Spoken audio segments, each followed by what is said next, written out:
మనం లలితా నామాలకి అర్థం మాత్రమే కాదు, శ్రీ విద్య ఉపాసనలోకి ఎంటర్ అవుతున్నాం.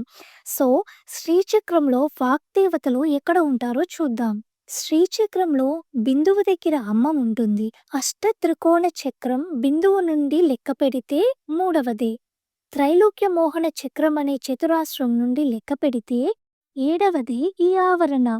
ఆ ఆవరణకి సర్వరోగహర చక్రం అని పేరు. ఈ సర్వరోగహర చక్రంలో 8 త్రికోణాలుంటాయి. అదే అష్టత్రికోణం.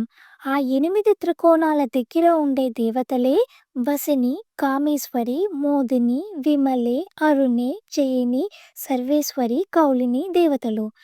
వారు శ్రీచక్రంలో ప్రధానంగా కూర్చున్నారు. ఆ ఆవరణ పేరు సర్వరోగహర చక్రం. 8 మంది దేవతలు ఒక్కసారి కృప చూపిస్తే దేహంలో, మనసులో ఉన్న అన్ని రకాల రోగాలు పోతాయి. సర్వరోగహర చక్రంలో ఉన్న ఆ 8 మంది దేవతలను ఒక్కసారి స్మరణ చేసుకుంటే అది సర్వరోగహరము. వీరు సర్వ మంత్రాలకు మూల దేవతలు. ఏ మంత్రంలో అయినా అక్షరాలు, శబ్దాలే కదా ఉంటాయి.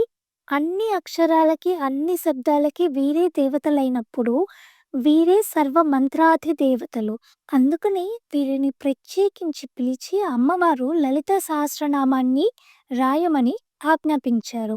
సకల మంత్రాలకు ఎవరు అధిదేవతలో వారు రచించారు లలితా సహస్రనామావళిని.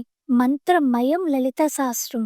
ఈ సహస్రాన్ని మొట్టమొదటిసారి మణిద్వీపంలో చింతామణి గృహంలో అమ్మవారు పెద్ద సభ ఏర్పాటు చేయగా ఋషులు, దేవతలు అందరూ రాగా వాళ్ళ సమక్షంలో వాగ్దేవతలు మొదటిసారిగా స్తుతించారు.